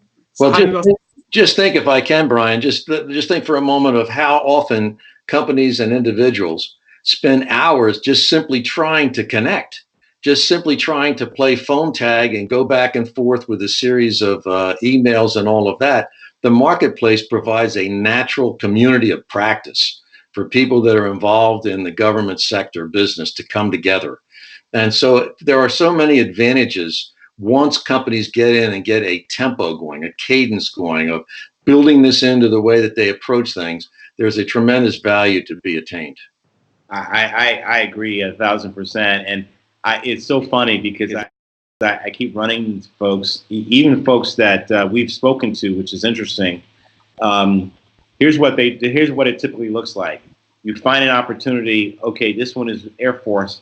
This looks very close to what we do every day, and we'd love to go after this. This looks like a great opportunity. And so this is what happens. So they're like, okay, who knows this customer at the Air Force? Nobody in our company. So they go on LinkedIn, okay? They go on LinkedIn, and they start searching. And then they start trying to get introductions to people, okay? And a few of them will respond. Most of them will say, hey, I'm already busy on this, or I'm already working on this, or I'm not interested. Some of them will say, well, they will interested. You don't know them, so you got to get them vetted, right? And so people then go on Google. Then they're making phone calls. They're calling friends. Do you know this person? Can you make a connection? Can you make an introduction? And I actually did a time study last year I had a customer who, prospect who was from Atlanta. She was going after a contract at the National Security Agency. And so I asked her, how long did it take? And she still didn't find the person she wanted. She had spent 16 days emailing, calling, searching LinkedIn, Google, trying to find somebody that can make an introduction to this customer. And I said to her, so I gave her a demo. So she got on, and I said, and I had her input the requirement. In less than 2 seconds, she had the people that she needed. And this is what people are not, particularly in this marketplace, it takes a while for people to figure out. So they default to what they are used to. They think it works, and it's something they trust. Like, I'm going to go to LinkedIn, I'm going to go Google. They feel like empowered doing that. And meanwhile, they just wasted 16 days when they could have gotten that answer, gotten the right person in 2 seconds. That is so interesting. I want to go back to your new software that's coming out, in which you said it will help individuals to know and to understand their probability of winning a proposal. So what's a good percentage rate that you say inside of your system? Is it 30%, 15%, 50%? Obviously, you want to get as close to 100% as you can. But with businesses, how do you calculate that for them so that they understand these are the contracts that you should be going after, and these are the ones that you probably should not be going after? Man, I wish I could give everybody on the call here a demo, but essentially there's a range, and the bottom range, it's never quite zero, and I could explain why, but the bottom range is about 9.6%. That's about the lowest you can get as far as win probability. It'll never be 100%, because if there are 5 people bidding and everybody gets 100%, that doesn't make any sense, right? So it's never 100%. The industry average is between 30 and 33%. That's the industry average win rate, right? Now, if you're an incumbent, which means you actually are currently doing the work on that contract and it's being recompeted, the win rate for incumbents is between 30 and 60%. Incumbents tend to do a little bit better on their win rates because they're known by the customer. If the customer likes them, it's hard to unseat them, right? So between 30 and 60%. Now, within our platform, we're seeing around a 56% win rate.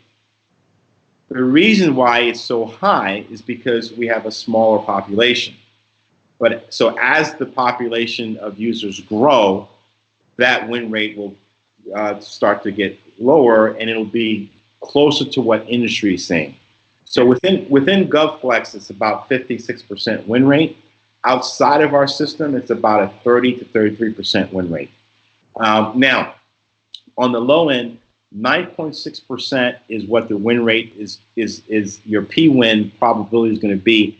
And that's typically the way you get there is the RFP was released and you're looking at it for the first time. You heard about it for the first time when the RFP is released. And the win rate the P-win is about 9.6%. Why that's not zero? Everybody, if you listen to people in their urban legends, they tell you, well, if the RFP is out, that means you got a 0% probability win. It's never zero. And what was funny, I have a very good example of this. I had that saw something that came out and they submitted a proposal. It was the only proposal that was submitted, so they won. so you would have thought they had a 0% win rate, but it's never zero. So 9.6% is the low end. The high end is roughly around 87 to 90% is the top end. You're not going to get past 82 to 90%. And then the middle or the average, industry average is about 30 to 33%. But your platform helps them to understand, again, break the contracts down. These are the ones that we suggest from our experience and from our analytics, these are the contracts that you should be going after. Don't waste a lot of time on these other contracts. That's right. That's right. And we call that relevancy, right? So what's interesting is if there are folks in the audience that understand government contracting, they'll appreciate this. There's a 32% error in what's called NAICS codes, right? So what happens is every government has a NAICS code which describes the industry that this contract is coming under, and it may have a series of PSC codes. I don't want to get too into this, but what happens is contracting officers will get a requirement and they'll say, okay, where do I stick this, right? So they'll choose an NAICS code. They're wrong about 32%. So what happens with a lot of government contractors, they're doing a NAICS code search, right? So they're searching for contracts that match their NAICS code. Well, if 32% of them are wrong, then you're going to miss them if you're just looking for NAICS codes, right? So what our software does, it looks at your capability and it finds opportunities irrespective of NAICS code. It finds the opportunities that have a 50% or greater match to your capabilities. Yeah, you know, navigating the federal government, again, they buy everything, but navigating the federal government, it's humongous. So if you don't know where to start, many times you will waste a lot of time and a lot of money and a lot of energy going the wrong places. So GovFlex, you help them to streamline. That's a great word. You help them to streamline the process. Brian and Eric, let me just offer one additional insight to what Eric has described. Yes, we have the capability with this tool that if in fact a company comes in and does an initial assessment and finds that they're toward the lower end of their PWIN and would like to increase it, let's just say that if they need to hire the former CIO of a federal agency as an expert with knowledge and insight of that agency, by changing the mix of skill sets and strengths that a company has, they can increase their PWIN simply by accessing talent through GovFlex. Okay, elaborate on that a little bit more, if you don't mind. Well, that basically you get a number, you get a probability of win based on answering a series of questions. But when you answer the questions more affirmatively, when you have additional advantages or skill sets or insight, that will increase your probability of win. And so the tool helps you understand basically how you can do that. All right, so I have some questions from the audience that I'm going to ask you real quickly. But on our conference call that we did a couple of months ago back in July, and Bob or Eric, either one of you take this. Definitely probably want to go with Bob on this one. Discuss how, and we hit on this a little bit, and Eric, you just kind of mentioned it, how many people say once the RFP hits the market, it's too late. So discuss, Bob, your relationship and history and understanding how they need to build a relationship ahead of time, so that when the market, so before it hits the market, that way they're already in the running. Well, that's a very good point. And as a general rule, it's very important for companies to develop what are known as either informal or formal capture plans. And basically the ability to understand not only the agency's mission, but the people that work there, have insight into what their problems and issues are, and to basically become acquainted with the agency, and also hopefully establish some kind of a dialogue, not necessarily by having appointments and meeting with key leadership, although that's ideal, but by meeting them through industry events and having opportunities to become known to them. Agencies and companies, agencies will post their requirements in advance as part of their acquisition planning documentation at the beginning of the year. But companies will be tracking the competition that's out there. Some of them are very, very good. Even in small companies, they have very talented people that know the agencies, know the people, know the programs, and are tracking continuously. And so they'll know that an RFP is about what we say is about to drop. And if it is, they can marshal the resources, organize their team, be leaning forward and ready so that when it's issued, they can go ahead and give their absolute 100% best. If a company hasn't done any of that, their chances are going to be greater to run into a headwind.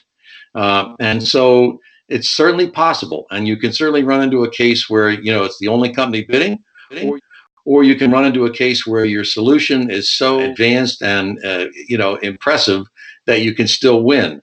But if you're playing the odds, if you're basically doing everything possible, you will in fact be leaning forward, knowledgeable, and involved long before the RFP ever hits the street. Some people have then taken that and concluded that if you first learn of it when it hits the street, in 99% of the times, it's too late.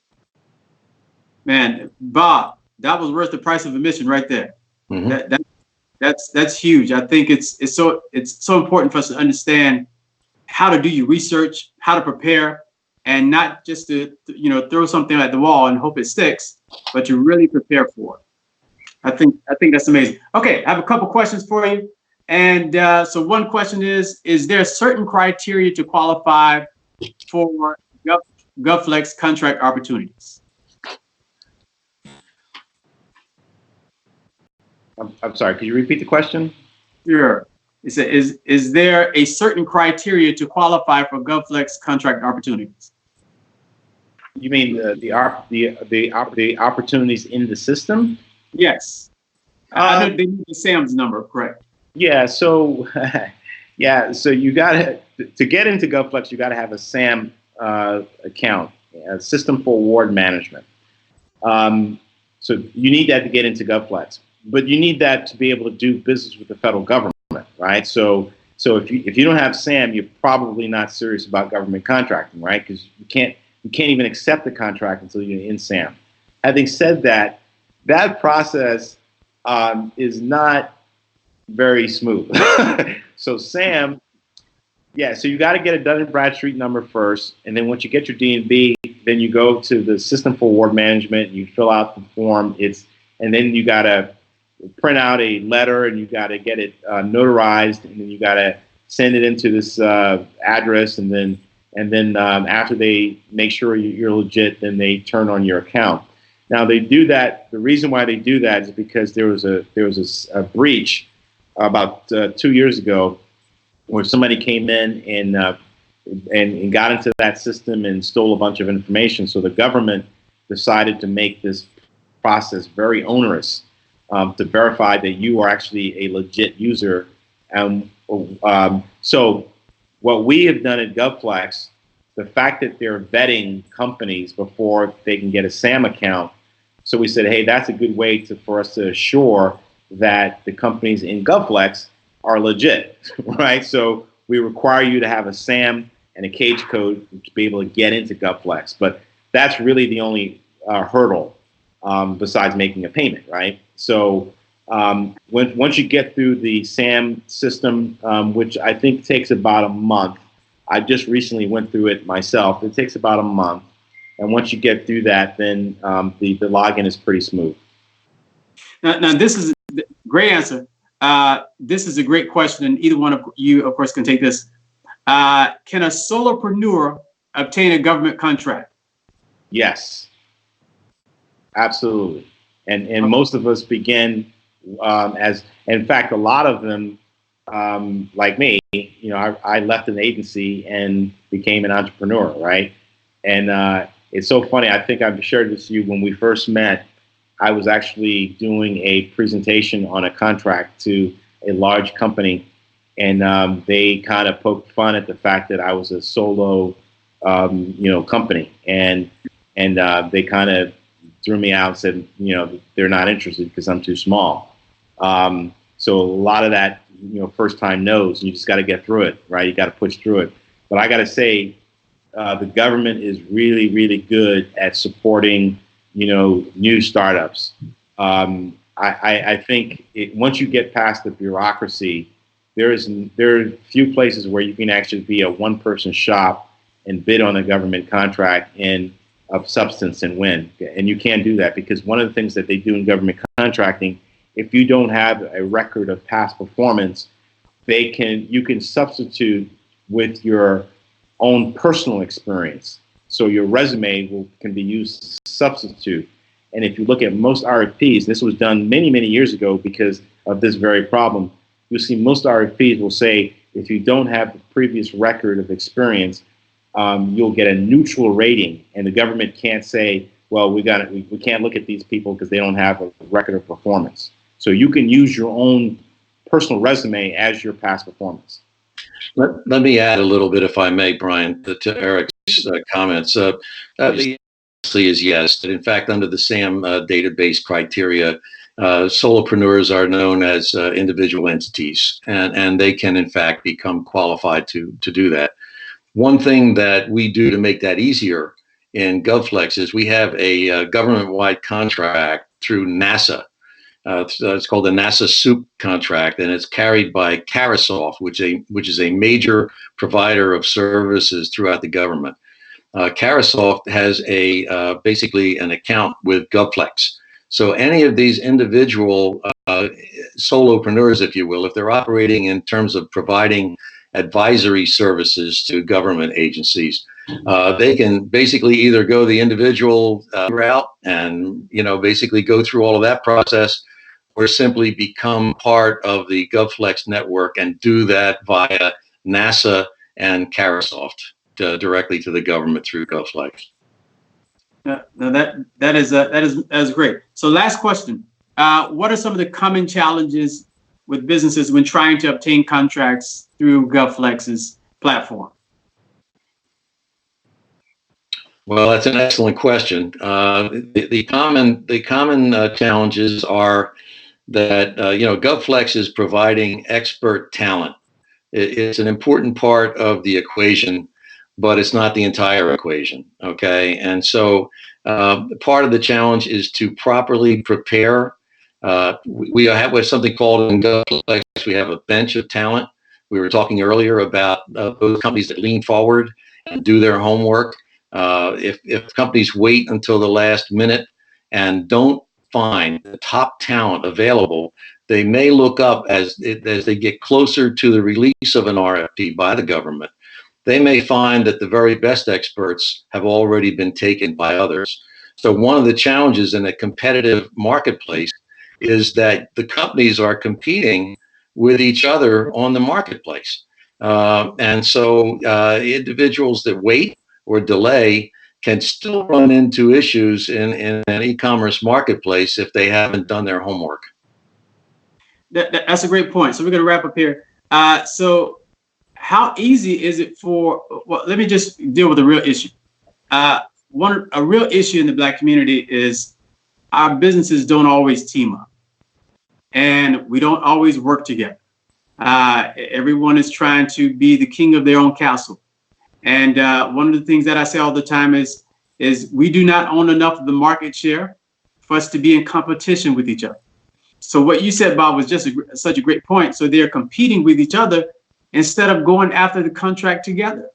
And go ahead, Brian. Go ahead. Actually, that's a very interesting point, but that's not my experience in government contracting. Great. So in government contracting, everybody's a frenemy, right? So everybody's teaming on everything in government contracting. I very seldom see a company going after something by themselves. They usually have a teammate or a joint venture.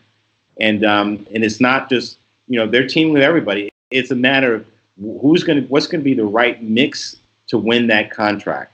Let me ask you, are you seeing a lot of Black-owned companies doing a lot of teaming as well? Yeah, in fact, that the one company I mentioned to you that was on the last call we did, Federal Management System, they're leading 3 companies in bids that they're working with GovFlex on, and all of them are $150, $200, $300 million bids.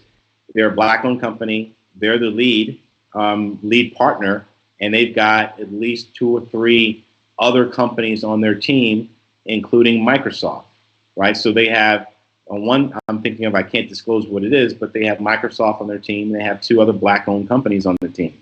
So it happens literally every day. And I actually want to bring that point up because I mentioned this before. So we are now working with folks at Microsoft, and we have, through GovFlex, connected them with our top tier users in the platform. These are the top 5 or 6 companies. They're all minority-owned companies. I think 5 are Black-owned. One of them is Indian-owned. So we got them connected with Microsoft, and they're going after big contracts. And Microsoft is bringing to the table resources and all that good stuff. It's just fantastic. And Microsoft is taking a subcontractor role on every one of these deals. Microsoft is not leading it. They're taking a subcontractor role. Wow, subcontractor role. Yeah, that's right. That's huge. You just gave me a thought, and this is what we're going to do. Bring Bob along with this, and you know, a few other members of your team. I just put together a small team of IT individuals. Their annual revenue ranges from $200,000 a year, and one of the companies is doing about $16 million a year, and they're all in IT. And my focus is I'm really focused on our businesses doing business together and partnering together. And so I want to throw out, so if businesses do want to partner, if they're looking for businesses to partner with, members are looking for individuals to go into business together, they should obviously connect with you through GovFlex because your platform streamlines that process. But one of the things that I think I want to do with you all here recently is do a conference call with those members. It's about 12 members that I put together. I want to do a conference call with them so that they can begin to understand how they can leverage your platform to grow and to team and to build together. Happy to do it. Happy to do it. Just let me know when. That is exciting, and that range is a pretty good range. And so there's a little bit for each of them. It's doing $200,000. We can show them how to partner with other firms. In fact, it's so funny.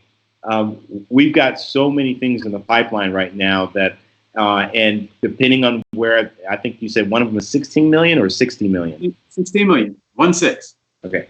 So depending on how that goes, let's get them on board, get them using GovFlex, and depending on where they are, we'll definitely consider making that introduction to Microsoft, because essentially what they're doing is they're putting their full weight analytics, artificial intelligence, enterprise managed services in supporting our companies going after contracts. So that could be a tremendous benefit for that company. For the smaller companies, they're not ready for like a Microsoft, but certainly they'd be ready to partner with other companies in our platform by going after government contracts, for sure. Absolutely. Yeah, I think that's huge. And so I think let's use that as a beta. I like that idea. Bob, what do you think about that? We can use that as a beta. No, I think it's an excellent idea, Brian. I think that per your earlier comment, though, for companies that are not familiar with the government marketplace, they may very well feel that there is no teaming or partnering out there. But once they gain access through an e-commerce platform and understand the level of activity, I think they'll see the path forward. Man, this is great. I cannot stress enough. If you are a business owner out there and you are looking to do business with the federal government, I get these calls every day. I'm talking to business owners across the country every single day. Well, let me finish this off real fast. So I'm getting calls every day, and they really want to do business with the federal government, but don't know where to start. But I'm going to say serious businesses only. If you're serious about growing and you're serious about breaking the $500,000, the $1 million mark, the $5 million mark, the $2 million. One of the things I learned in business is, and my old pastor said this to me one day. He said, if you want money, you need to get around people that have money. And so I think that's just so true. And if you're a business owner out there and you want to grow, you need to get around other people that have already grown. They already know the direction in which you're trying to go, and they can help lead you in the direction in which you need to go. And so it's important for us to begin to work together. So I'm excited about, we're going to put that together. And then we're going to begin, Eric, let's go with each one of our industries, and we'll put together a group of 5 or 10 different businesses, industry by industry, for those that actually want to do business with the government. I love that concept, and I think you could make a lot of progress there. So for that group, that IT group, if that group signs up, how many did you say that there were? Like 14? It's about 12 or 13. Well, so if that group signs up, I will do a once a month, a conference call with that group only, and basically do some mentoring. We'll keep it to about 45 minutes to an hour, and we'll see how that goes. So if they sign up, you identify who they are. We'll put together like a monthly call with them, so that so I can personally answer questions and help them navigate and that kind of thing. I think that's huge. I think that's good, man. I think we found something that's going to work. This is excellent. Any final thoughts, Bob, Eric? Any final thoughts that you actually want to share with the audience? Well, I'll just share the final thought that this is an exciting time. that there are a wealth of opportunities out there that are the federal agencies are leaning forward. They're coming up with innovative new practices. This will lead to a more inclusive, competitive process because these marketplaces connect people nationwide.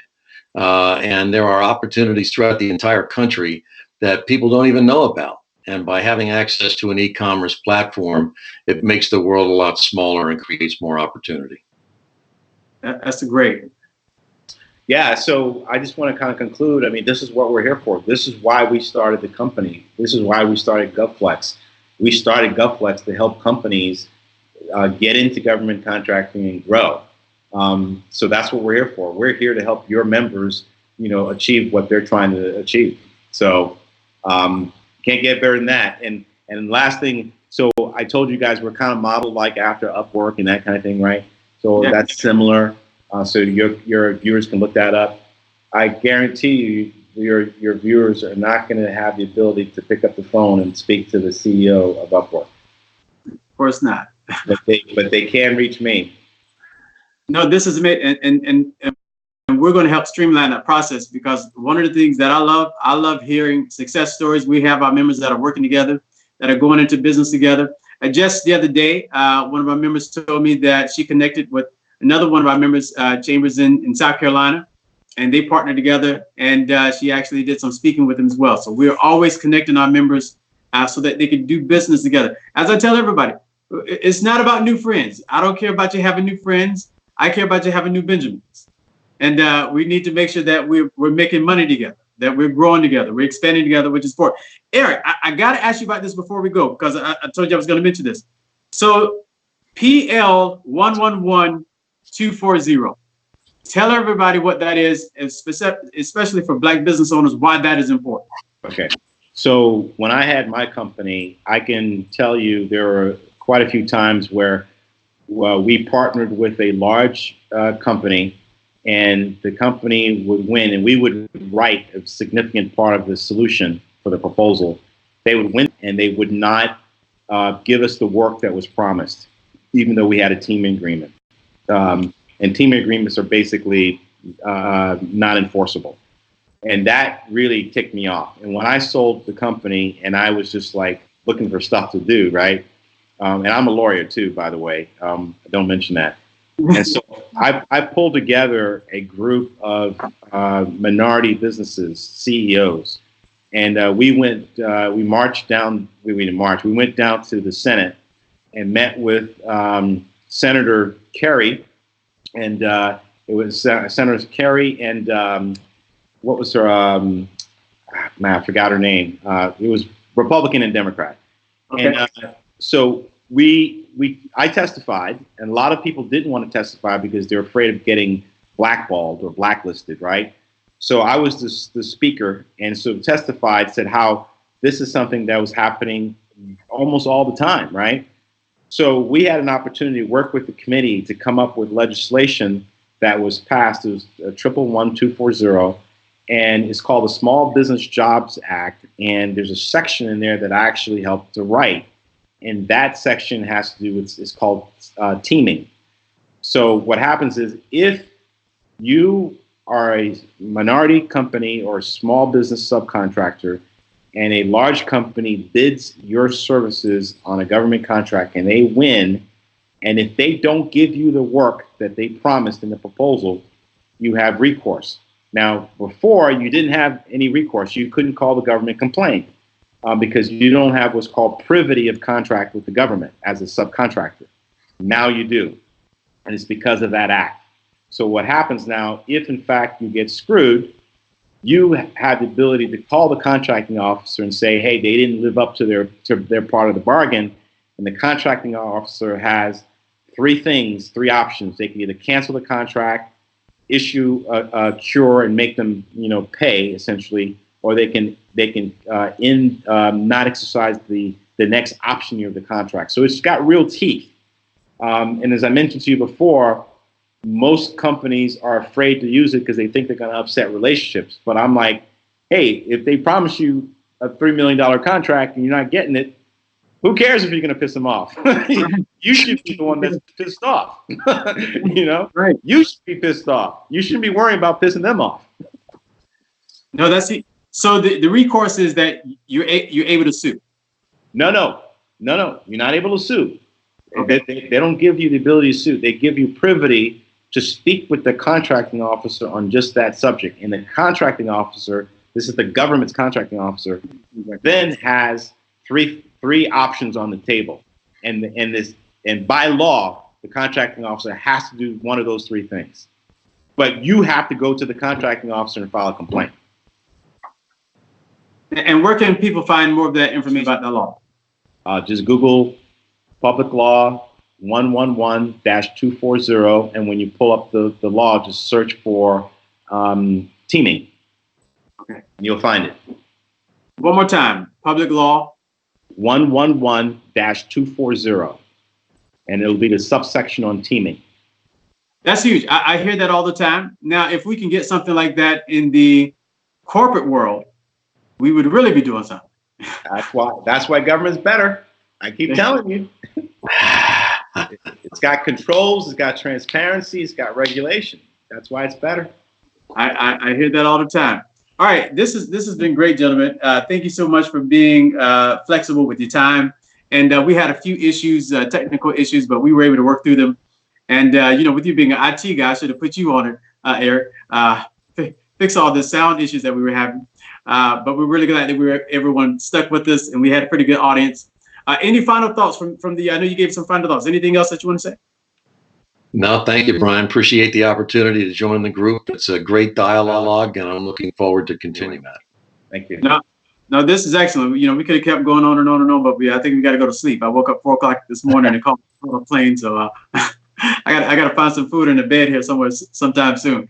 But this is great. So if you are a member of the chamber, and if you would like to definitely learn more about GovFlex, we place GovFlex's information down in the comments. So go ahead and click on the link. The link is going to take you directly to the website, and so that you can learn more, or you can reach out directly to me, and then I'll do what I can. I'm always doing what I can to introduce our members to each other. So reach out to me either here on Facebook. You can send me a message on Facebook, or you can send me a message directly at brian@usblackchambers.org. Again, brian@usblackchambers.org. And so I would love to get as many of our members. I believe in your platform so much. I'm always talking about your platform, Eric. I'm always telling our members about it. I always do what I can to send them your way, because I think this is a platform that can, again, streamline the process and save them some time. If you're able to save time, you're able to save money. Time is money. And so this helps you to do business wisely and without just trying things. You're dealing with professionals, those who have done it before.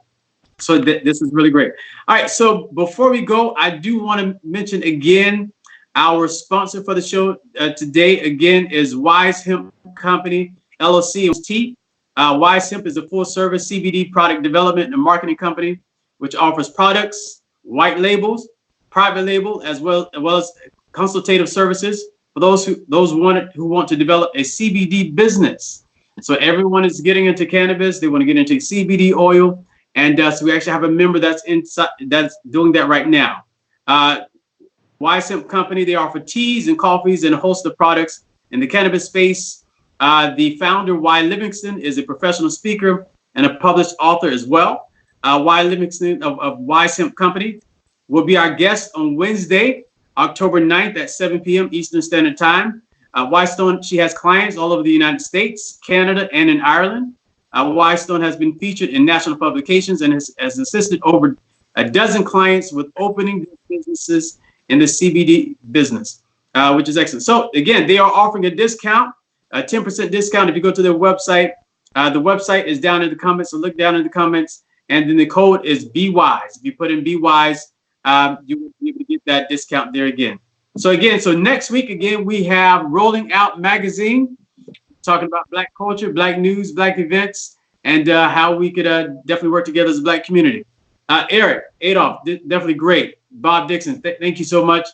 I look forward to us doing this again. And Eric, we'll hop on the call, and we'll actually set that time for our conference call. So if you are in the IT space, and you want to be on that call, first of all, we're going to ask that you definitely join GovFlex.